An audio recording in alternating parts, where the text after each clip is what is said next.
Bona tarda a tothom i gràcies per acompanyar-nos en aquesta presentació que estem a punt de començar. Des de l'Associació de Professionals de Museologia de Catalunya ens complau presentar-vos avui la publicació Repensar el museu, una guia de reflexió i actuació en perspectiva feminista. Una aportació valuosa que convida a repensar en profunditat el paper dels museus en clau d'igualtat, inclusió i transformació social. Aquesta guia ofereix reflexions i propostes d'accions concretes per incorporar la perspectiva feminista a totes les àrees de treball dels museus: col·leccions, conservació, documentació, educació o gestió de personal, anant més enllà d'intervencions puntuals com exposicions o adquisicions. Subratlla així la necessitat d'impulsar tant canvis qualitatius com el desaprenentatge dels biaixos patriarcals, com canvis quantitatius com l'establiment de quotes de gènere amb l'objectiu d'avançar cap a una veritable transformació estructural.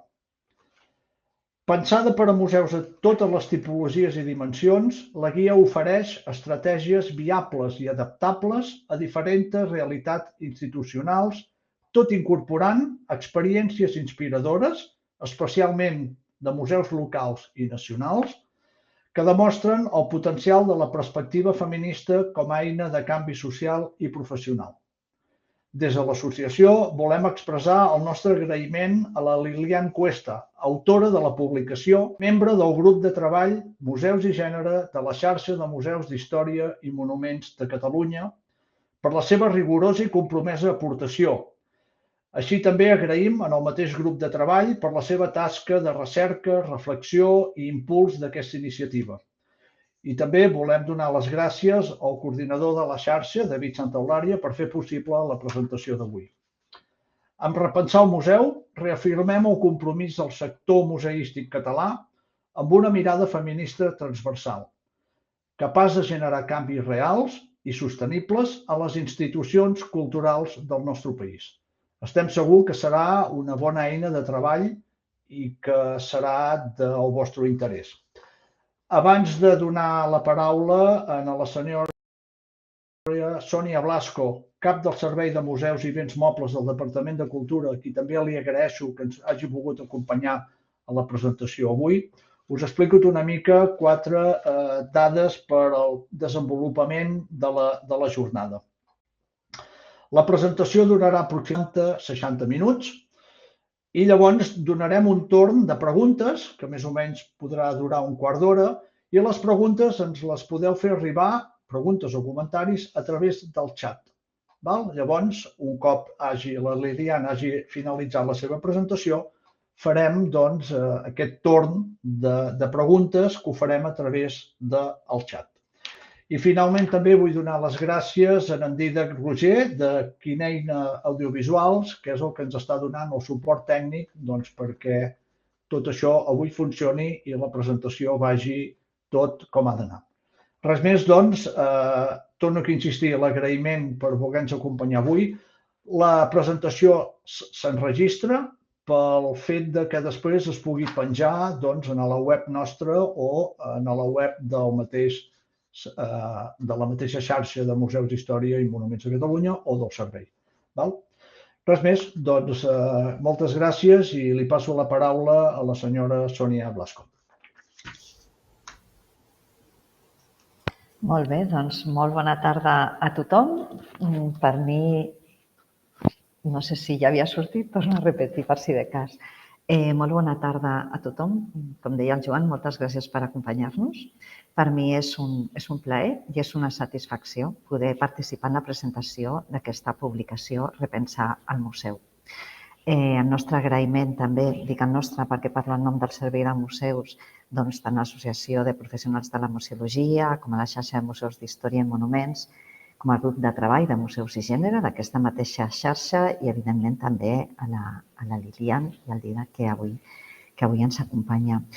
El Joan ja ho ha dit i jo també ho tenia apuntat perquè per mi és un dels fets que fan que valorin molt aquesta guia. És una guia que ens ajuda a incorporar aquesta perspectiva feminista, però per mi em va semblar molt interessant que aquesta perspectiva entrés o donés les claus perquè pogués entrar en totes les àrees funcionals dels museus, no només aquelles a les quals podem estar més acostumats a rebre propostes. No?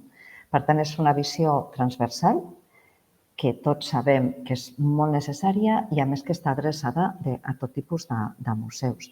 Sabeu que el tema de la perspectiva de gènere és un eix central de la política museística de l'Horitzó 2030, que hi ha el Pla de Museus 2030, parla de la necessitat de que els museus catalans actualitzem les nostres narratives per ser més inclusius i d'alguna manera, poder reflectir el conjunt de la societat catalana en la seva diversitat, incorporant mirades de tot tipus i especialment de col·lectius fins ara poc representats o no tan representats com caldria, entre altres el tema del gènere. El Pla d'actuacions 2022-2025 del Pla de Museus encara aprofundeix més en aquest àmbit i en aquest sentit vull tornar a agrair molt la feina que s'està fent des de xarxes territorials, però sobretot des de les xarxes temàtiques. Parlo del grup de treball de museus i gènere, de la xarxa de museus d'història i monuments de Catalunya, però també de la feina que s'està fent des de la xarxa de museus d'art de Catalunya, que segur que molts sabeu que han elaborat un cens de dones artistes. No? Tot això em sembla molt rellevant, però també les actuacions que esteu fent des de molts museus, no? Per revisar els relats en clau de dona, en clau de gènere, per donar visibilitat a dones artistes que sovint havien quedat oblidades. Us ho agraïm molt. Per part nostra, també en les línies d'adquisicions que impulsem des del departament, tenim aquesta mirada i les bases de la convocatòria ja prioritzen les obres d'art produïdes per dones artistes, no? Per intentar compensar el desequilibri de gènere que trobem en totes les col·leccions públiques. En aquest sentit, s'ha incrementat el percentatge d'obres d'autoria femenina adquirides per a la col·lecció nacional. Total, i en definitiva, que l'interessant avui és conèixer el contingut de la guia. Nosaltres pensem que aquesta guia s'alinea perfectament amb la voluntat que us he explicat, que també ho ha dit el Joan, és una referència pràctica i possibilista, quelcom que es pot aplicar, i per tant, compteu amb el Servei de Museus per donar-vos suport i acompanyament pel que necessiteu a l'hora de donar a conèixer aquest contingut i agraïment novament a tothom per organitzar aquesta sessió, per compartir la guia amb tots nosaltres i la felicitació especial per la Lídiana i per totes les persones que heu treballat en el contingut d'aquesta guia. Moltes gràcies.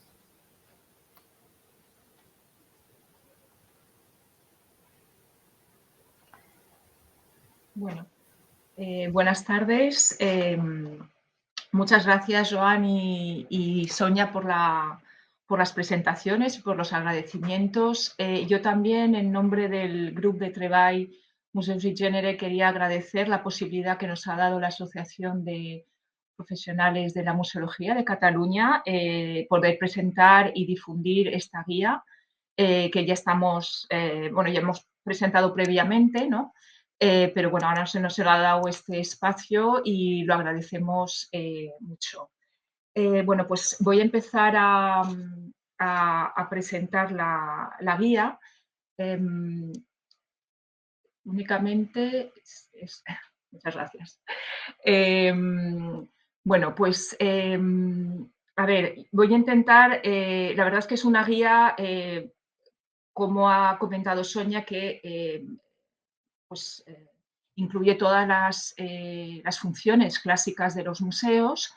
Este es un poquito el esquema de lo que voy a presentar. Primero voy a presentar el grupo de treball, quiénes somos, qué es y para qué sirve la guía.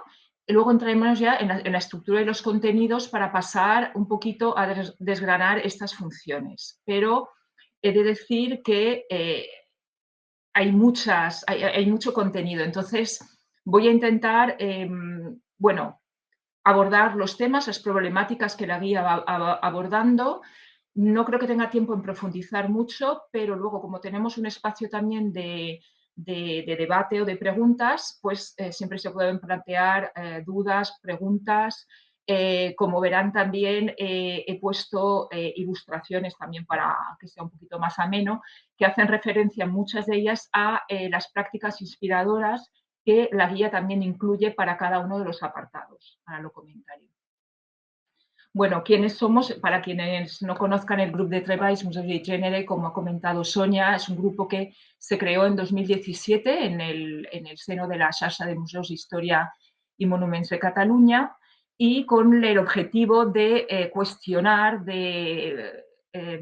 los relatos, los discursos museográficos que presentan las exposiciones permanentes de los museos, pero también las temporales y también las programaciones, ¿no?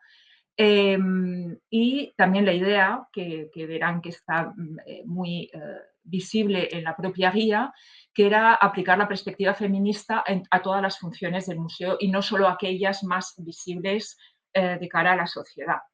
También una de las funciones de este grupo es sensibilizar y concienciar de la necesidad de esta perspectiva feminista. Es importante también la labor que hacemos a nivel de formación. Todos los años, desde que empezamos prácticamente, yo creo, hemos tenido una jornada formativa abierta a profesionales de museos y seguimos. De hecho, hago una pequeña cuña publicitaria. La próxima jornada será el 9 de febrero en Barcelona, en el Museo de Historia. Y bueno, pues seguimos con esa labor también formativa y de sensibilización, y queremos también visibilizar nuestro compromiso con la sociedad a través, por ejemplo, de manifiestos que hemos publicado en fechas como el 8M. Concretamente, este grupo está formado por 6 personas que pertenecen a la Xarxa, a Museos de la Xarxa, o que están en la Agencia Catalana del Patrimonio Cultural. Carme Vergés Saura, responsable actualmente del área de monumentos y yacimientos de la Agencia Catalana del Patrimonio. María Cacheda, también trabajando en la Agencia Catalana del Patrimonio Cultural. Conchita Gil, conservadora del Museo de Mataró. Gerard Martí, director del Museu de Cambrils. Sílvia Planas Marcé, directora del Museu dels Jueus i del Museu d'Història de Girona. Marga Sala, jefa del área de gestión museográfica del Museo Nacional de Historia de Cataluña. Y también somos 2, digamos, asesores externos a lo que es la Xarxa, que son Ricard Huerta Ramón, catedrático de Educación Artística de la Universidad de Valencia, y yo misma, conservadora del Museo Nacional de Cerámica y Artes Suntuarias, también en Valencia. Y David Santaeularia, como coordinador de la Xarxa, y al cual también aprovecho para agradecer su labor de coordinación para que esta presentación sea posible hoy. ¿Qué es y para qué sirve la guía? En primer lugar, bueno, son unos 7 puntos. Voy a intentar no desarrollar mucho para dejar tiempo luego, pero bueno, simplemente es importante decir que no es un autodiagnóstico, sino que ya ha habido autodiagnósticos que se han publicado, por ejemplo, especialmente el que preparó MAP, la Asociación Mujeres en las Artes Visuales. Esto no es un autodiagnóstico, es, como dice el título, una guía de reflexión y actuación que propone unas líneas de reflexión acerca de una serie de problemáticas y unas líneas de actuación que podemos llevar a cabo desde los museos. La importancia también de la guía es que contempla todas las funciones del museo, como hemos comentado anteriormente y como había subrayado Sonia. Es decir, no nos centramos únicamente quizás en aquellas funciones más visibles o en las cuales se ha trabajado, vamos a decir, tradicionalmente más la perspectiva de género en el museo, como pueden ser la exposición, la educación también en cierta medida, o la adquisición, aunque menos. La verdad es que la función que se lleva la palma probablemente sea la exposición, sino que hemos hecho el esfuerzo de reflexionar sobre todas las funciones para no dejarnos de lado ninguna problemática o reflexión que se podría llevar a cabo. Luego veremos también la importancia de precisamente aplicar la perspectiva de género a todas ellas, porque como refleja este esquema que muestro, es como una cadena, ¿no?, en la cual están entrelazadas todas las funciones.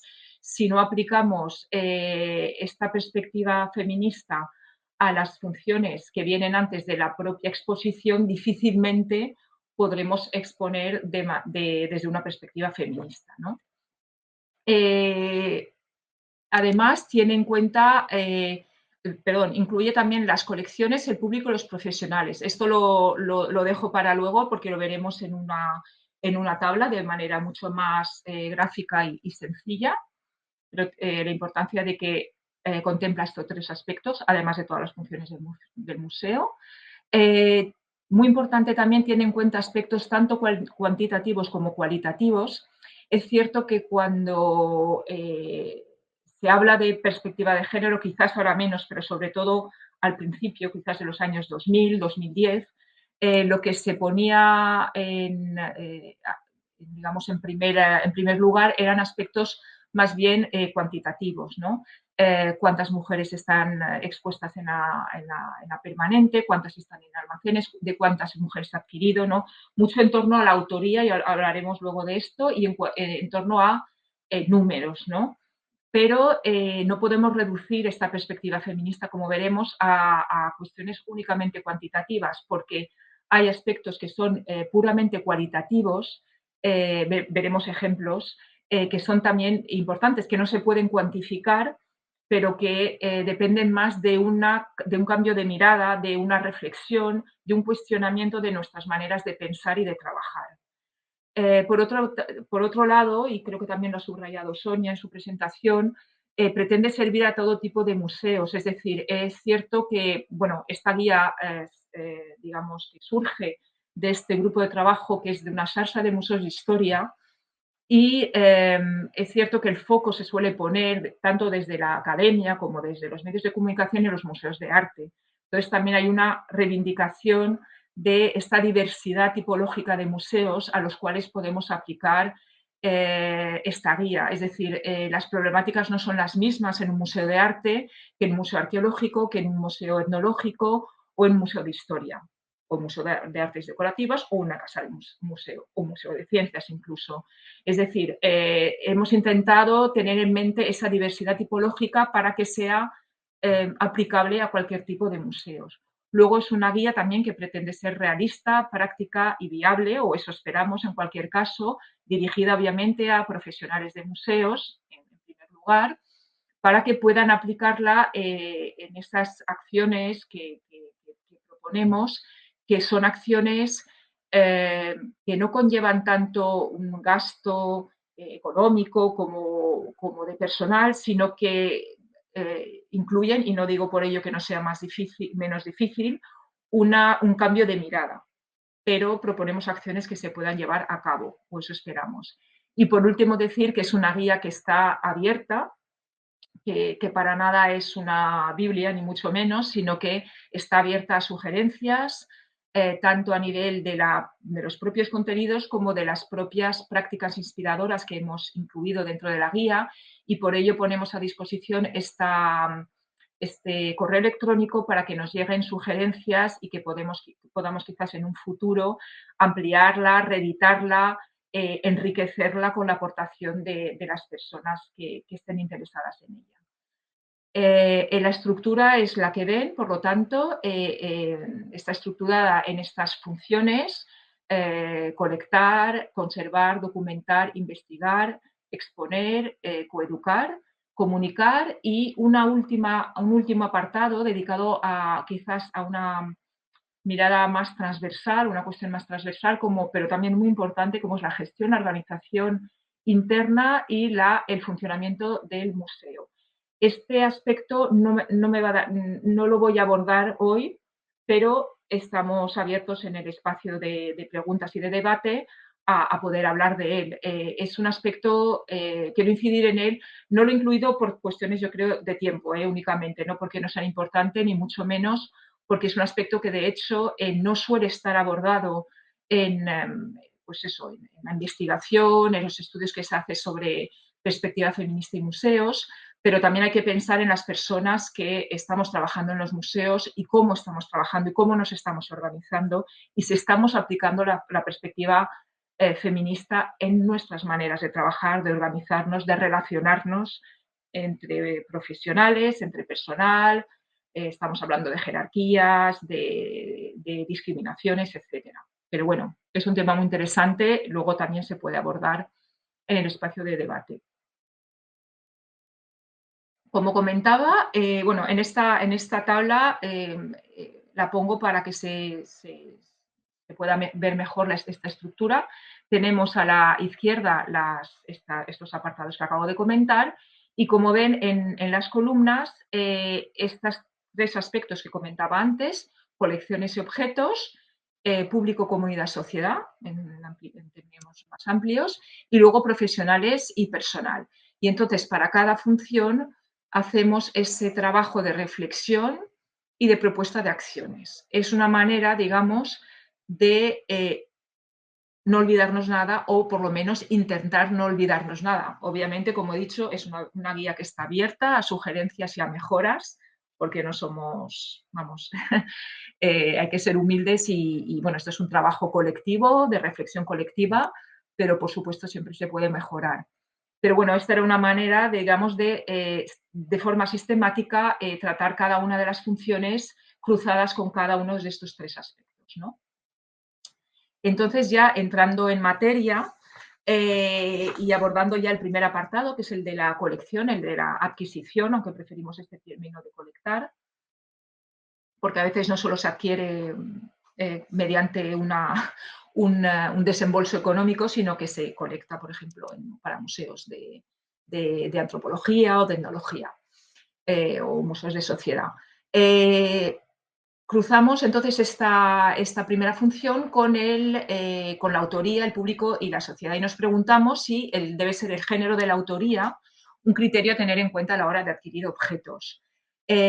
Aquí, bueno, pues vuelvo precisamente a esta diversidad de tipologías de museos y de colecciones que lleva también a una diversidad de casuísticas. El tema de la autoría puede ser importante en museos en los cuales se conoce la autoría, como pueden ser museos de arte, sobre todo, bueno, museos de arte y no todos los museos de arte, porque si nos vamos al arte medieval ya nos faltan nombres, ¿no?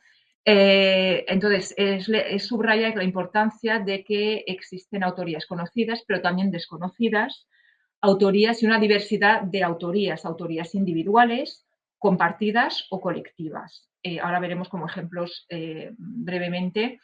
También subrayar el tema de que muchas veces la autoría desconocida se suele asimilar a una autoría masculina, ¿vale? Con lo cual existen sesgos en estas atribuciones, han existido siempre atribuciones erróneas, atribuciones sesgadas siempre en favor de los hombres y son problemáticas que hay que tener en cuenta en relación con esta función de colección, pero también, como veremos y como hemos subrayado antes, con las demás funciones, es decir, esto es el inicio, ¿no? Vamos a adquirir, vamos a colectar, vamos a incrementar nuestras colecciones. Si empezamos a aplicar esta perspectiva desde el inicio, va a repercutir luego en las siguientes funciones. Esta diversidad de autorías, esta reflexión necesaria acerca de la autoría, bueno, traigo así algunos ejemplos para ver, bueno, pues eso, que hay objetos cuya autoría desconocemos y para los cuales tendemos a lo mejor a pensar que son hombres que han realizado estos objetos cuando realmente no tenemos pruebas para ello, ¿no? O tenemos a lo mejor objetos, objetos o documentos, como en este caso este libro, en el cual intervienen autorías distintas, o sea, distintos autores o autoras, como pueden ser dibujantes, grabadores, impresores, que hay que tener a todos en cuenta y no jerarquizar a ese nivel o poner a uno encima de otro, ¿no? Invisibilizando al resto. O también tenemos el caso de autorías compartidas, como es el caso además en muchas obras en las cuales parejas de artistas han colaborado y suele ser el artista hombre el que acaba reteniendo la historia, ¿no? en memoria. Siempre en relación con el tema de la comunidad. ¿Tenemos en cuenta el punto de vista de determinados colectivos en relación con la colección de objetos? Es importante, efectivamente, a la hora también de colectar, hacer partícipes a estos colectivos minoritarios o colectivos de mujeres, sobre todo estamos pensando en museos de historia, museos etnológicos o museos de sociedad, y preguntarnos si están participando los colectivos en el proceso de adquisición y en las demás funciones, como veremos. Esto es simplemente un ejemplo de un museo sobre identidad trans y cómo se ha construido y generado a partir de las donaciones de los miembros del propio colectivo, ¿no? Este tipo de museos existen varios ejemplos que parten del propio colectivo, ¿no? ¿Quién colecta? Aquí nos estamos centrando, por lo tanto, en la función de colección y el personal de museo. Esto es un tema que vamos a ver, se va a repetir un poco, lógicamente, a lo largo de las funciones, ¿no? Si estamos trabajando de forma individual o de forma colegiada, cómo se están tomando las decisiones en el museo para los distintos aspectos, las distintas funciones. En este caso, en la función de incremento de colecciones. Estamos hablando efectivamente de cuestiones de organización interna, que tradicionalmente son jerárquicas y piramidales, ver si falta comunicación interna y participación de todo el personal en la toma de decisión relativa a las colecciones, al incremento de colecciones. Y también subrayar que el hecho de hacer partícipe a una multiplicidad de personas nos va a garantizar diferentes puntos de vista y de criterios y de valores que, por lo tanto, se van a repercutir en lo que son las propias colecciones, teniendo colecciones de carácter más heterogéneo o que representan valores distintos, ¿no? O sea que es importante esa diversidad de puntos de vista a la hora de decidir qué adquirimos y qué no adquirimos. ¿Qué se colecta? Aquí la reflexión gira en torno a los objetos, a las propias colecciones. Los objetos que se adquieren representan o vehiculan un discurso ligado a la historia de las mujeres, otros colectivos oprimidos o identidades de género subalternas. ¿Existen sesgos de género o androcéntricos en los criterios y valores que rigen la adquisición de los objetos? Aquí he puesto algunos ejemplos de estos objetos que vamos a llamar, bueno, que siempre están como en un segundo plano, ¿no? Dentro de nuestra visión, sí, porque tenemos una visión al final androcéntrica, tanto hombres como mujeres, porque esto es de nuestra educación. Y entonces vamos a reflexionar sobre precisamente esos sesgos que pueden intervenir en esas políticas de adquisición. Sabemos que al final las tomas de decisiones vienen de criterios y esos criterios vienen de valores y sabemos que esos valores están construidos culturalmente y socialmente, ¿no? en un contexto cultural dado. Esos sesgos van a afectar a objetos ligados a la historia de las mujeres, a grupos minoritarios, a personas cuyo nombre desconocemos o identidades de género subalternas, es decir, que no pertenecen a esa historia con H mayúscula, sino que pertenecen más bien a la microhistoria. Esos sesgos también pueden afectar a objetos cuyos atributos, uso y personas que los usaron, función, tipología, materia, técnica, etcétera, y según unos criterios establecidos por la tradición androcéntrica, no presentan interés. Es decir, que ya no se trata tanto, no nos centramos aquí tanto en la autoría del objeto que se está adquiriendo, sino en otras dimensiones, como estas que acabo de citar, que también pueden situar a estos objetos en una, digamos, en un lugar inferior en relación con otro tipo de objetos, otro tipo de colecciones. Pasamos a este apartado de conservar, que he de decir que quizás sea el apartado que, bueno, es el apartado para el cual hemos encontrado un menor número de prácticas inspiradoras y creo que sería un apartado que merece la pista. Doy pistas aquí de investigación para las personas que nos escuchan, que es la conservación, ¿no? La conservación en términos generales. ¿Influye la autoría de los objetos en los criterios de las políticas de conservación?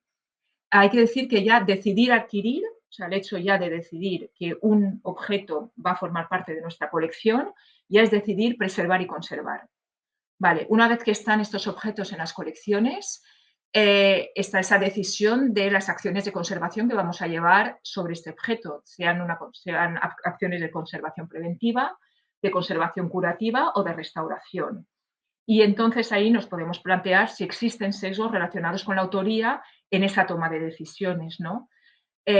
También hay que fijarse en las intervenciones que un objeto ha podido tener anteriormente, la propia historia material del objeto. ¿Se está privilegiando una intervención sobre otra?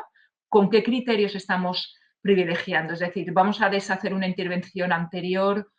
¿Por qué? ¿Quién la ha hecho? ¿En qué contexto se hizo? Es decir, como vemos aquí, es toda una serie de reflexiones que nos tienen que guiar en nuestra toma de decisiones en relación con los objetos, ¿no? ¿De quién y para quién se conserva? Los museos hacen partícipe a la comunidad en los procesos de conservación y restauración de las colecciones. Es importante, sobre todo para esas colecciones que proceden de colectivos o comunidades que están, por decirlo de alguna manera, vivas, ¿no? Con las cuales podemos tener un contacto en los profesionales de museos. Tener en cuenta sus conocimientos y saberes de la comunidad acerca del proceso de fabricación de los objetos, los materiales empleados, sus usos, las reparaciones, la historia material de los objetos, los significados y valores culturales.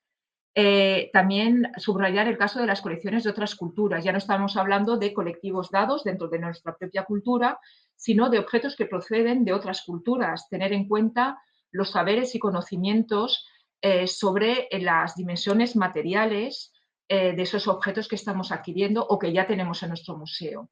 Y escuchar esas otras voces, no dejarlas de lado. De hecho, a veces pueden existir conflictos entre los criterios de conservación que pueden tener las profesionales de los museos y los criterios que pueden tener esos colectivos que están dando, a lo mejor atribuyendo unos valores que desde los museos nosotros no percibíamos o no teníamos en cuenta.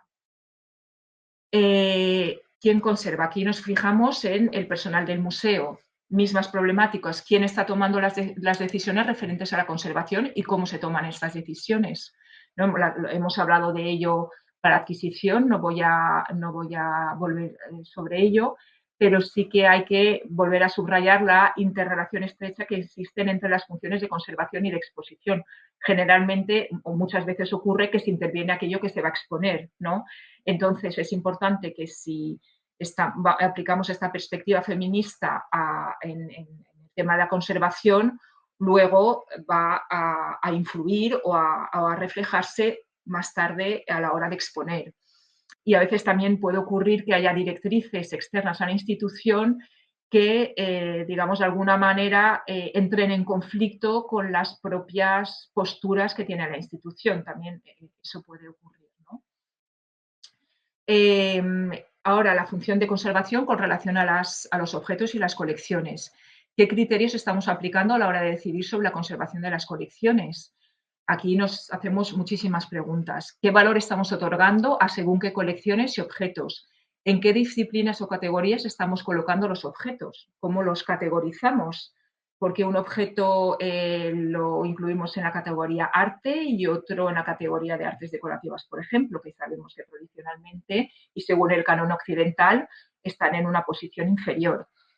¿Gozan algunos objetos de mayor prestigio? ¿Por qué? ¿Estamos dando prioridad a unos objetos sobre otros? ¿En qué criterios se basa esta prioridad? La antigüedad, los materiales y técnicas empleados, las personas que los usaban, la iconografía, el significado y los valores culturales, la representatividad, el carácter único, la autoría, la procedencia, etcétera. Vemos aquí que hay toda una reflexión en torno a estos valores occidentales que manejamos y que tenemos que cuestionar. Lo veremos también en el apartado de documentación y de investigación. También dentro de un propio objeto, ¿qué aspectos o dimensiones estamos privilegiando? Ya no solo objetos entre sí, sino en un mismo objeto, ¿no? Y también aquí mencionar los casos de vandalismo e iconoclastia que existen, que han existido relacionados con la diversidad de género y sexual. Esto ocurre o por lo menos yo conozco casos de objetos que proceden sobre todo de otras culturas, en las cuales el sistema de sexo-género es distinto al nuestro, al occidental, que tienen unas representaciones que desde nuestros puntos de vista, digamos que retan, ¿no? nuestras propias percepciones, y ha habido casos en los cuales pues estas iconografías, estas representaciones han sido vandalizadas, ¿no? ¿Qué hacemos con estos objetos? ¿Los restituimos? dejamos esa marca que forma parte también de la historia del objeto y de la historia de las mentalidades. Bueno, lo dejo ahí. Pasamos al tema de la documentación. ¿De quién y para quién se documenta? Se registra el género de la persona, personas autoras o productoras de cultura. Aquí nos vamos ya al tema puro de documentación, ¿no? Al campo de autoría y género de la persona productora, creadora, autora, en la cual hay que contemplar la diversidad de identidades de género, es decir, no solo dejar las opciones, si existen, porque a veces hay sistemas de documentación en las que no tenemos esa posibilidad o es muy difícil registrar la identidad de género de la persona productora o creadora. Si existe, contemplar esa diversidad, géneros no binarios, otros géneros, en fin. Misma problemática que con la adquisición, la diversidad de autorías que deben reflejarse en las fichas de documentación. Hemos hablado de autorías conocidas, desconocidas, compartidas y colectivas. Si es una autoría compartida o colectiva, todas las personas que han intervenido en ese objeto tienen que aparecer de forma igualitaria, digamos. Esto es muy importante porque si no lo hacemos es una pérdida de información que luego nos dificulta mucho a la hora de recuperar la información pertinente, ¿no? Y esto doy fe porque nos ha pasado en un proyecto recientemente en nuestro museo. En el museo en el que trabajo. Se registran correctamente los datos referentes a la procedencia y al contexto de producción del objeto. Participan los colectivos y comunidades de origen en la documentación de los objetos. Es importante reflejar no solo las cuestiones de autoría, sino efectivamente este contexto de producción, esa procedencia, sobre todo si el objeto no tiene una autoría conocida, pero sí sabemos que pertenece a un colectivo o comunidad. Es importante reflejar también eso.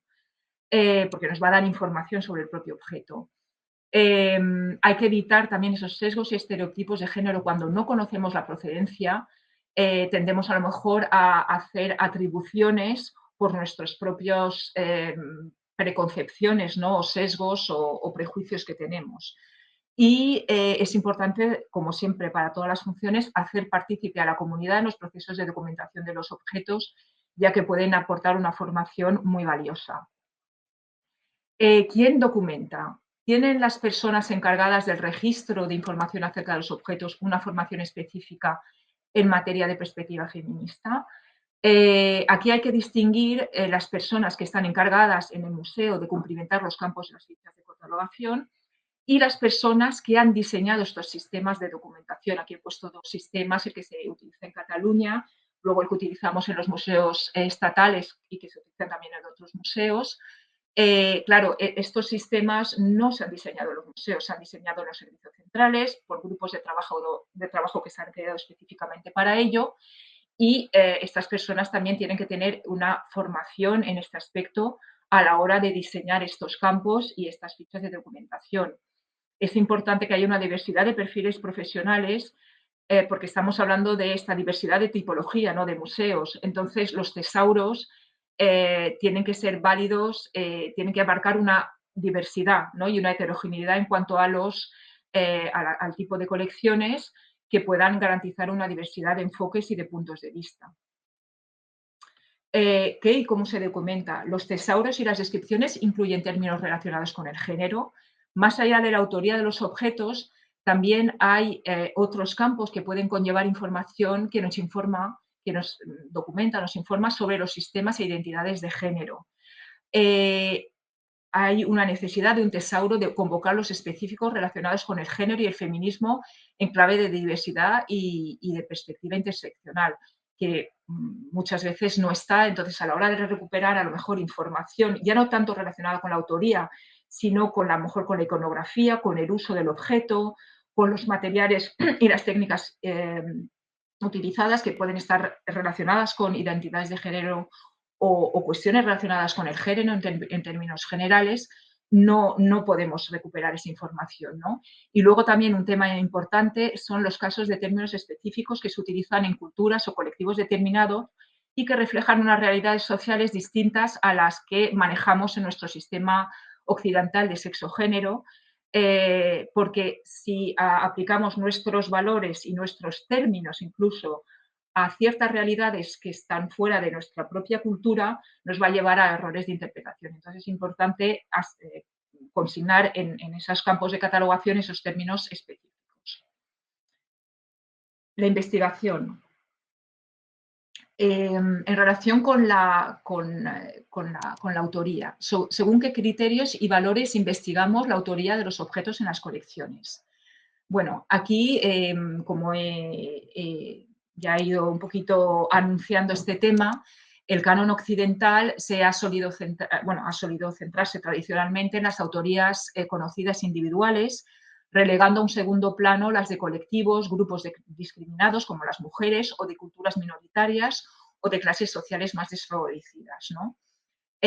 También ha tendido a crear una diferenciación muy exacerbada, digamos, entre lo oculto y lo popular, que crea una serie de jerarquías entre los propios objetos, entre las propias colecciones e incluso diría entre los propios museos. Hay jerarquías entre museos, por supuesto, y por lo tanto unas discriminaciones, ¿no? Las estrategias de investigación están basadas, por lo tanto, en una visión androcéntrica de estas disciplinas, ya sea la historia del arte, la historia, la antropología, la etnología, la historia ya lo he dicho, todas estas disciplinas que están reflejadas en los museos o que sustentan a nuestras colecciones, ¿no? Un tema que últimamente sí que se está percibiendo en el trabajo que están llevando a cabo los museos es la investigación sobre el papel de las trabajadoras en la historia de la propia institución, el papel que las mujeres han llevado a cabo en la conservación y transmisión del patrimonio cultural material e inmaterial, tanto como coleccionistas, mecenas, trabajadoras de museos en distintas áreas, no solo la educación y el voluntariado, sino también en la conservación, en la investigación, y visibilizar esa formación, las formas de acceso a los puestos, la carrera profesional, los logros, la labor desarrollada en el museo. Tenemos aquí un ejemplo desarrollado en el museo, la vitrina cero del Museo Arqueológico Nacional dedicado a las pioneras de la arqueología, trabajadoras en el museo, pero anteriormente también teníamos un ejemplo aquí de las trabajadoras del Museo de Ciencias Naturales de Barcelona, ¿no? Que también dedicó una exposición a estas trabajadoras de museos. Poco a poco se está viendo estos aspectos. Luego, los museos hacen partícipe a la comunidad en los procesos de investigación de las colecciones, tanto como para las demás funciones. Hemos visto, es importante el papel que pueden jugar ciertas comunidades y colectivos para ayudar a investigar las colecciones, porque son los que poseen las fuentes documentales o bibliografías poco conocidas, la experiencia, el uso, la memoria oral también. Tener en cuenta a la familia o descendientes, a los colectivos que siguen usando estos objetos, obviamente para ciertos museos, estoy pensando en museos de historia, museos de etnología o de sociedad. Estas aportaciones pueden abrir nuevas pistas de investigación en las cuales el museo quizás no había pensado, pero que nos traen nuevas miradas, ¿no?, sobre las colecciones que tenemos. Y es importante visibilizar estas contribuciones y la participación en la investigación de estas personas implicadas, no solamente del personal del museo, sino de artistas y personas de otros colectivos que han participado en estos procesos. ¿Quién investiga? Las líneas de investigación se deciden de forma colegiada. Tiene el personal investigador formación en perspectiva feminista. Hay que subrayar para esta función, como para todas, de hecho, que el hecho de que haya más mujeres investigando, y esto se ha repetido yo creo que muchas veces, no garantiza que una investigación se haga con perspectiva feminista, igual que haya muchas directoras, muchas veces se cuenta el número de mujeres directoras de museos, pero ello no garantiza que se está aplicando necesariamente una perspectiva feminista en el museo que están dirigiendo. Son cosas distintas, ¿no? Los sesgos, ¿por qué? Porque estamos impregnados de sesgos androcéntricos y eurocéntricos también, y de una visión heteronormativa del mundo que impregna nuestra forma de pensar y, por lo tanto, nuestra forma de trabajar. Con lo cual es necesario una reflexión, un esfuerzo intelectual para deshacernos de todos estos sesgos que hemos aprendido y hay que desaprenderlos de alguna manera. Y es importante siempre esa diversidad, esa interdisciplinariedad y transversalidad de las personas que investigan, porque cuantos más disciplinas se crucen en una investigación, tendremos una visión mucho más rica y real, además, digamos, más fiel a la realidad que si nos estamos ciñendo a una sola disciplina. ¿Qué y cómo se investiga? ¿Estamos jerarquizando y priorizando algunos aspectos sobre otros cuando investigamos? Sabemos que, como hemos mencionado antes, hay jerarquías entre colecciones, estas famosas artes mayores y artes menores, jerarquías también entre los géneros históricos, pictóricos, ya lo sabemos. Los conceptos de patrimonio y de arte son construcciones culturales que varían en el tiempo y en función de las culturas. Son cuestiones que están construidas, por lo tanto, pueden cambiar. Estas jerarquías, por lo tanto, también pueden cambiar. Los aspectos y dimensiones de un objeto que decidimos investigar, ya no solo una cuestión entre colecciones, sino dentro de un mismo objeto, de una misma obra que estamos decidiendo investigar, ¿no? Todo esto hay que cuestionárselo. También, una vez que hemos obtenido unos resultados de esta investigación, ¿estamos jerarquizando estos resultados? ¿Estamos dando más importancia por algún motivo del cual a lo mejor ni somos conscientes a unos resultados que a otros?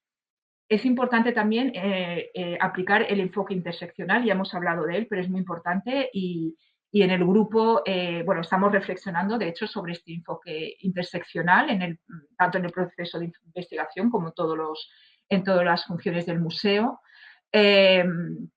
Y cuestionar también las nociones que rigen nuestro pensamiento, ¿no? Todas estas nociones occidentales de progreso, de evolución, de individualismo y estas oposiciones binarias que manejamos entre centro y periferia, hombre-mujer, cultura-naturaleza, etcétera. Tenemos que cuestionar en realidad nuestro propio pensamiento. Es un esfuerzo que no es fácil, pero que nos ayuda a pensar de otra manera y que por lo tanto dará unos resultados. Esa manera de pensar nueva, esa nueva mirada, dará unos resultados distintos y nuevos en las fases que vienen después de haber investigado, ¿no? ¿Qué referencias y fuentes estamos usando a la hora de investigar? En relación con la bibliografía, cuestionar los marcos teóricos desde los cuales se ha producido esta bibliografía y los sesgos androcéntricos e eurocéntricos que pueden existir en la propia bibliografía que estamos manejando. En cuanto a las fuentes documentales, igual hay que pensar qué fuentes estamos manejando, si estamos prestando atención a fuentes quizás a las cuales no habíamos pensado, que hacen referencia a personas anónimas, a colectivos, aspectos de la historia que suelen considerarse como secundarios, como puede ser la vida cotidiana, la microhistoria, la historia social. Y también cuestionar la selección y análisis que hacemos de los datos obtenidos, es decir, una vez que hemos investigado, que tenemos estos datos, que hemos reflexionado sobre qué fuentes estamos usando y tenemos esos datos, no jerarquizar datos o pensar en cualquier caso si estamos dando importancia, porque la estamos dando y explicar por qué estamos dando importancia a unos datos sobre otros, ¿vale? Para evitar unos sesgos que, como he dicho antes, tenemos totalmente, de los cuales estamos totalmente impregnados. La exposición. Esta es una de las funciones, probablemente, como decía al principio, sobre las cuales más se ha reflexionado desde la academia y también que se ha reflejado en los medios de comunicación, ¿no? Con esta pregunta que suele aparecer: ¿dónde están las mujeres en los museos, ¿no? En relación precisamente con la autoría, existe una desigualdad de género en relación con la autoría de los objetos expuestos. Se aplican en la exposición cuestiones relativas a la autoría. Esta cuestión de la autoría, como decía antes, es uno de los temas más denunciados, debatidos y analizados, no solamente de los objetos de las colecciones que están expuestas, pero también de las colecciones que están en los almacenes. ¿Cuántas mujeres están en los almacenes ocultas? Bueno, esto lo hemos oído muchas veces, ¿no?, por parte de los medios de comunicación. Es importante que haya una interrelación entre la función expositiva, por lo tanto, y las demás funciones. Es decir, sin una perspectiva feminista aplicada anteriormente a las funciones de adquisición, documentación e investigación, no se va a poder trabajar en una exposición, o difícilmente se va a poder trabajar con una perspectiva de género, porque todo el trabajo anterior no ha tenido esta perspectiva, ¿no? Yo creo que ha quedado claro en todo lo que hemos ido comentado anteriormente. En el caso de que haya expuestos más hombres, o sea, se suele señalar desde los medios de comunicación, hay una mayoría de hombres, que pocas mujeres hay, no se señala, bueno, en fin, todas estas cuestiones, ¿no? Las autorías compartidas, colectivas y demás, o las desconocidas, ¿qué tiene que hacer el museo? Pues explicarlas. Sí, hay más hombres, ¿por qué? Porque hay más hombres, no es porque no queramos exponer a más mujeres, muchas veces, no digo que siempre sea así, ¿eh? Porque obviamente no siempre es así, pero es que hay veces que hay menos mujeres, pero hay que explicar por qué hay menos mujeres. Porque hay menos mujeres, porque la historia las ha invisibilizado, porque no han tenido las mismas oportunidades. Me remito al mítico artículo de Linda Nochlin sobre las mujeres artistas de 1971, que ya llevamos 50 años reflexionando sobre todas estas cuestiones, pero hay que explicarlas. Yo creo que tienen que estar de manera explícita en la propia exposición. ¿Vale? Decir por qué se desconoce la autoría, decir que hay autorías compartidas, colectivas y demás. ¿Fomenta el museo la participación de la comunidad? ¿Cómo gestiona el museo los contenidos sensibles o controvertidos? Bueno, aquí volvemos siempre a esa necesidad de la participación de la comunidad o del público local en la concepción de las exposiciones temporales. Es decir, nos estamos refiriendo al tema de la cocreación, ¿no? Participación y cocreación. Aquí hago mención a este libro de Nina Simon, el Museo Participativo, en el cual ella establece 4 niveles, digamos, de participación, en el cual la cocreación es el tercer nivel y el último es el alojamiento. Es decir, el museo cede un espacio a la comunidad o al público local para que lleve a cabo sus propias actividades o sus propios proyectos, ¿no? Hay que subrayar con esto que la cocreación, que así desde un punto de vista teórico es necesaria y muy interesante, también lleva sus dificultades. No vamos a entrar en el tema, pero no es fácil trabajar desde la cocreación. Pero bueno, es importante tener en cuenta la participación de la comunidad en estos temas también. Cómo exponemos, cómo abordamos los temas controvertidos y sensibles en relación con la diversidad de género y sexual. Es importante contextualizar la diversidad en sus respectivos marcos históricos, sociales y culturales. Cuando hablaba antes en el ámbito de la documentación, de utilizar los términos específicos de una cultura dada, porque si no, lo que vamos a hacer son interpretaciones erróneas o hablar erróneamente de una realidad cultural, pues lo mismo aquí cuando estamos exponiendo quizás otras realidades culturales o sociales, es necesario contextualizarlas y explicar lo que se está exponiendo, ¿no? Por supuesto, fomentar el respeto y la tolerancia con relación a estos colectivos cuando se exponen. ¿Quién expone? La toma de decisiones para desarrollar un proyecto expositivo es colegiada. Aquí hay que distinguir en un primer lugar los casos de exposición permanente, plan museológico y el plan museográfico, de los casos de exposición temporal. Y dentro de la exposición temporal tenemos varios casos, generalmente en los museos, que pueda ser una exposición de producción propia, comisariado interno, o una exposición de producción propia pero de comisariado externo y una exposición de producción y comisariados externos, es decir, que nos viene dada quizás un itinerante y que hay ciertos aspectos que quizás están fuera de nuestro control. Entonces, cuando el trabajo es un trabajo interno, un comisariado interno, es importante el trabajo en equipo y una toma de decisiones colegiada. Y cuando se trata de un comisariado externo, pues tener también desde el museo unos criterios claros a la hora de acoger una exposición de este tipo, ¿no? Para que cumplan las misiones y los valores que nosotros queremos reflejar ante la sociedad.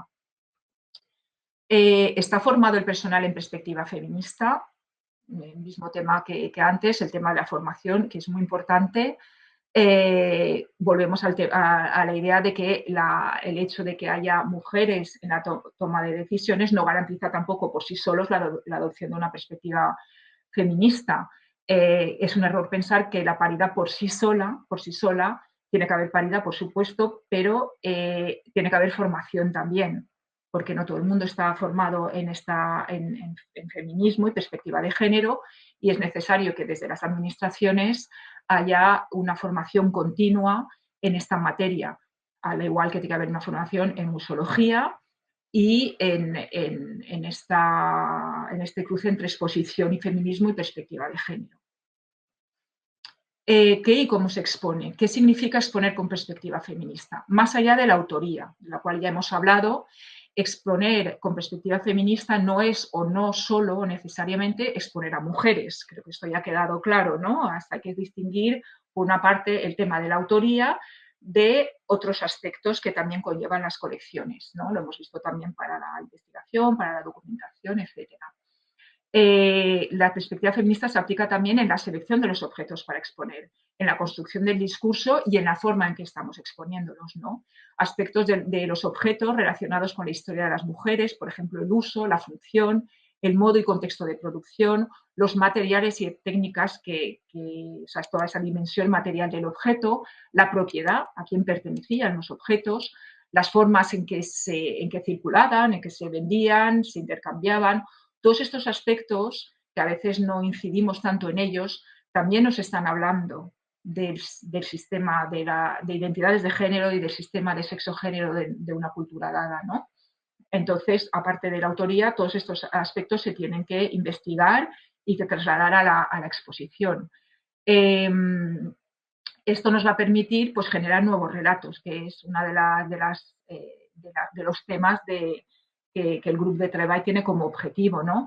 Hablar de las autorías compartidas, de la vida cotidiana, del trabajo doméstico, de las emociones y sentimientos, de discursos temáticos y no necesariamente cronológicos, ¿no? En esa perspectiva que habíamos visto lineal y evolutiva, ¿no? Propia del canon occidental, pues a lo mejor exponer de forma distinta, pues poniendo al lado objetos que no necesariamente tienen que ver, pero que a lo mejor nos están hablando de temas muy parecidos, ¿no? No sé si me estoy explicando, pero bueno, espero que sí. Luego en las preguntas habrá espacio también para comentar. La información textual, muy importante, es inclusiva y ayuda a entender el discurso.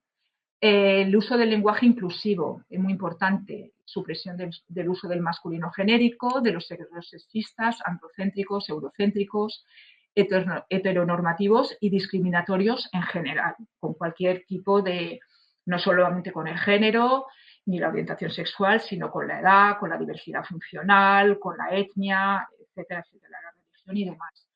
¿Cómo generamos el discurso? Explicar cómo se ha construido este discurso,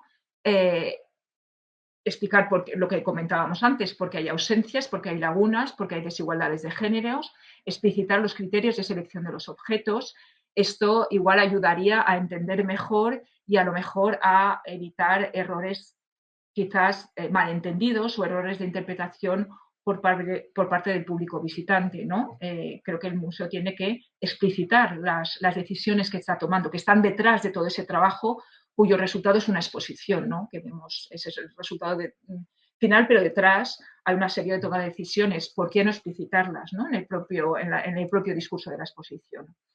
Con lo cual hay que poner en valor que estamos trabajando desde un punto de vista situado y no desde un punto de vista o un discurso neutro y universal que realmente no existe, porque cuando hablamos de discurso neutro y universal realmente es un discurso antropocéntrico, ¿no? Y sesgado. El tema de las cartelas, yo creo que también es un tema bastante mediático en cuanto a los sesgos y los estereotipos que a veces se reflejan en las propias cartelas de la exposición, de las exposiciones tanto temporales como permanentes. Las ausencias, los eufemismos, estoy pensando ahora en el tema de los raptos y las violaciones, bueno, no voy a entrar, pero en fin, eso es un ejemplo concreto. Ya pasamos al apartado de la coeducación. Para quien se educa, la acción educativa fomenta el pensamiento crítico, la participación real y la interacción. La acción educativa es transformadora. Es importante que la acción educativa en los museos tenga en cuenta la aportación, los saberes, los conocimientos de las otras personas, de las personas que están participando en esta acción educativa que propone el museo, para, de alguna manera, cuestionar y contrarrestar el discurso que se nos está ofreciendo, ¿no? Lo que se suele llamar el discurso autorizado del museo, ¿no? La educación es una manera de equilibrar a veces unos discursos que en la exposición permanente no se han podido cambiar, pero que desde la acción educativa podemos matizar, cuestionar y reinterpretar. El museo fomenta la co-creación, volvemos un poco a esta noción de co-creación, ¿no? Que también es central en la acción educativa de los museos y que supone una participación plena y efectiva de la comunidad en todo el proceso, no solamente al final, sino realmente desde los inicios. Incluso es la propia comunidad la que plantea sus necesidades y sus intereses, y a partir de esas necesidades se empieza a diseñar y co-crear conjuntamente entre el museo y la comunidad. La relación entre las personas educadoras y las personas participantes es inclusiva, equitativa y no discriminatoria. Aquí está la importancia del aspecto relacional en la educación, en la acción educativa, y aquí doy las gracias al trabajo de María Cacheda, miembro del grupo de trabajo y autora de una tesis sobre la coeducación patrimonial, en la cual subraya precisamente estos aspectos relacionales que a lo mejor se nos pasa, ¿no? Estamos centrados en el discurso, en qué estamos contando, cómo lo estamos contando, a quién, pero cómo se establecen esas relaciones, qué relaciones se establecen, ¿no? En esa acción educativa, en ese espacio que es el museo. Estamos pensando en el lenguaje verbal, pero también en el lenguaje no verbal, en las relaciones personales, tanto entre educadora y participantes, como entre participantes entre sí, en cómo se está ocupando el espacio. Todo esto con una perspectiva de género, obviamente, entre niños, niñas o también personas adultas, obviamente. Si se está participando en términos de igualdad, si se está teniendo en cuenta la diversidad funcional en la acción educativa, etc. Lo siento, María, que me está escuchando, porque lo estoy haciendo muy rápido y muy por encima y no merece nada su trabajo. Pero bueno, es que son tantas cosas pero bueno, ya estamos llegando al final. No sé ni cómo voy de hora, pero bueno. Luego, ¿quién educa? Aquí un tema también que ha estado, bueno, en fin, que creo que está bastante mediatizado y que está sobre la mesa, gracias también a la labor de muchas asociaciones en todo el país y la labor de una federación creada recientemente que reúne a todas estas asociaciones, y es la situación de los equipos educativos en los museos, ¿no? ¿El museo dispone de un equipo educativo estable en formación continua y con igualdad de condiciones laborales? Pues generalmente no. Distinguimos tres modelos de gestión para lo que es la educación en los museos. Los museos que tienen la suerte y la posibilidad de que asuma la totalidad del servicio con el personal que tienen en plantilla y con los medios que tienen. El modelo mixto, que suele ser el más extendido, en el cual se reparten las funciones entre el personal del museo, que se suele encargar del diseño de la programación y a veces incluso de las reservas, y una empresa externa que se encarga de la ejecución, porque generalmente los museos no tienen en plantilla a educadores de museos y educadoras de museos, y el modelo externo en el que una empresa externa pues, asume la totalidad del servicio, dejando pues eso, en manos de una empresa una parte tan importante como es la educación en los museos. Entonces, esa falta, digamos, también de control y de asegurarse que las misiones, cuando las tenemos claras, las misiones, la visión y los valores que tiene el museo están realmente en el centro de la acción educativa, ¿no? Además, el problema de estos modelos son problemas laborales que están derivados, como es la inestabilidad, la precarización, la infravaloración de este trabajo, la feminización. todo esto está ligado. Por supuesto, quien dice feminización muchas veces dice precarización, salarios bajos, inestabilidad del trabajo y demás. Esto es importante porque al final va a redundar en la calidad de la acción educativa del museo. Entonces, bueno, es un tema, como decía, en el cual se está trabajando y esperamos que haya mejoras y progresos gracias a la acción de estas asociaciones. Hay una también en Cataluña, hay en Valencia, en Madrid, Baleares, en el País Vasco, en Aragón, creo, y se están formando otras. Así que, bueno, esto es muy importante. ¿Sobre qué y cómo se educa? La acción educativa del museo presenta discursos y metodologías inclusivos y representativos de la pluralidad social. Como decía antes, la acción educativa puede contrarrestar esos discursos androcéntricos que la exposición permanente, que es vamos a ver, un mastodonte que es bastante difícil de cambiar por muchísimos motivos, por motivos de tiempo, por motivos económicos, por motivos de gestión administrativa. Entonces, esta acción educativa lo que nos permite es esa flexibilidad para ofrecer discursos distintos que maticen esos sesgos que podemos encontrar en nuestra exposición permanente, ¿no? También hay que darle importancia a los materiales educativos, las imágenes que estamos empleando y el lenguaje, como comentábamos antes, que tiene que ser un lenguaje inclusivo, tanto el lenguaje oral como el lenguaje escrito en los materiales educativos.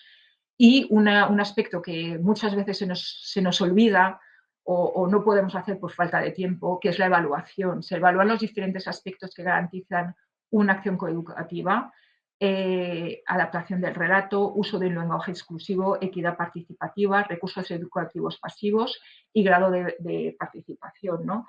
Aspectos que se tienen que evaluar para ver si realmente estamos llevando a cabo una acción coeducativa y está, digamos, teniendo sus beneficios en las personas que participan en las actividades del museo.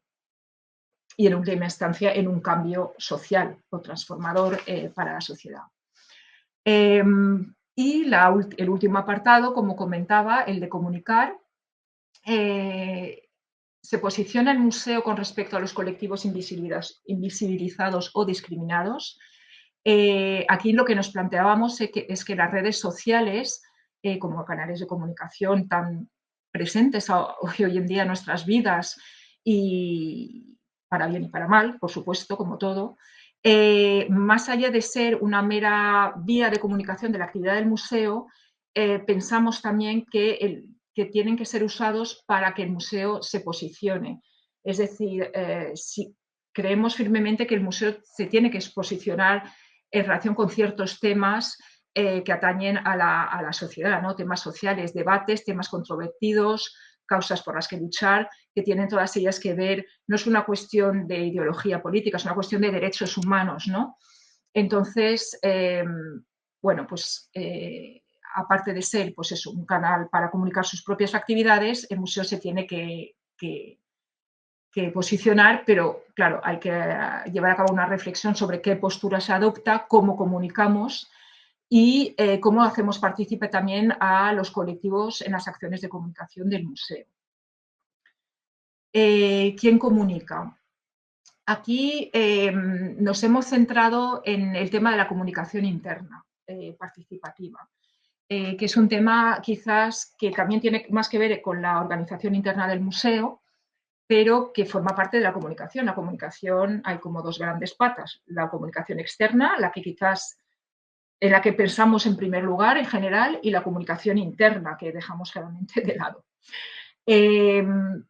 Y que, sin embargo, es muy importante para garantizar una horizontalidad, una manera de trabajar más participativa, colegiada, y para generar pues, mayor inclusión dentro del propio personal del museo.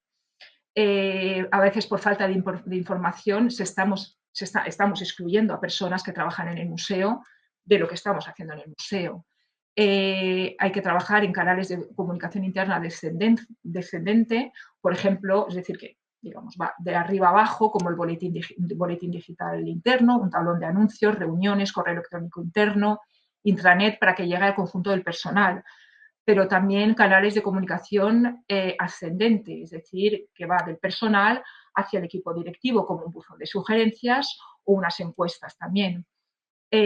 Canales que fomenten la participación y la interacción de todas las personas que trabajan en el museo, más allá de sus funciones y del puesto que ocupen o del nivel administrativo que tengan, obviamente. Hay que fomentar el conocimiento mutuo del trabajo que desempeña en las demás personas, porque a veces desconocemos el trabajo que desempeñan los demás y por desconocimiento pues emitimos juicios erróneos sobre lo que hacen o dejan de hacer, y esto es muy importante. Y todo ello simplemente para alcanzar una mayor igualdad, participación, inclusión y bienestar dentro del propio personal del museo. Esto está muy ligado a ese octavo apartado que no voy a abordar, pero que habla precisamente de esa forma feminista de trabajar en los museos, ¿vale?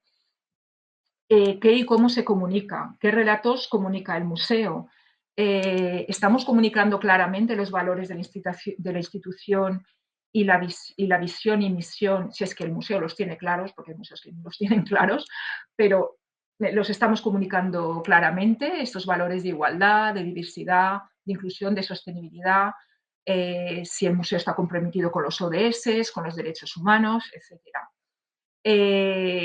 Las herramientas de comunicación, como hablábamos con la educación, las redes sociales incluidas, también pueden ayudar a completar el discurso STEAM. También estamos utilizando nuestras redes para completar a veces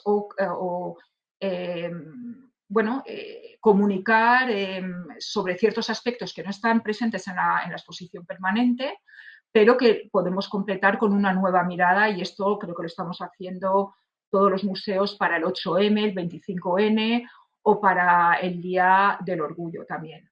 ¿Qué lenguaje estamos usando? ¿Qué lenguaje verbal, pero también visual está usando el museo en sus acciones de comunicación?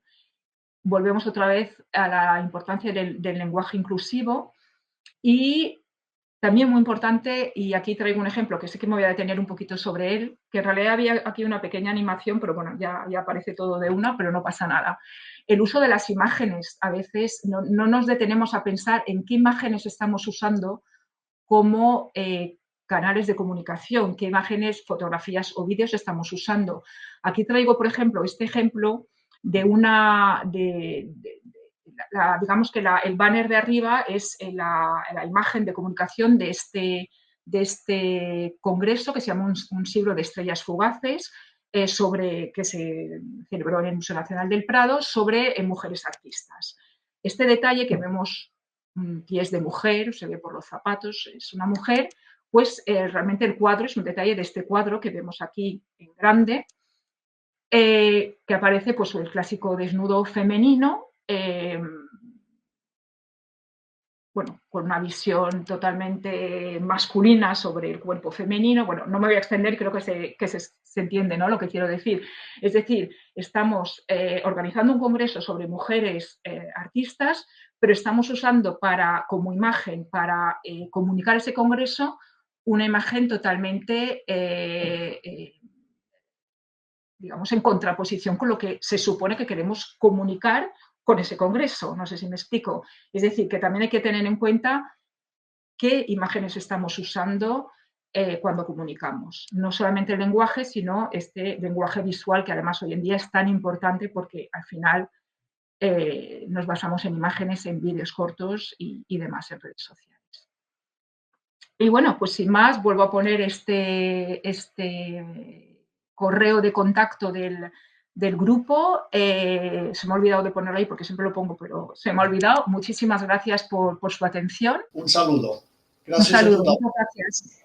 Adiós. Adiós.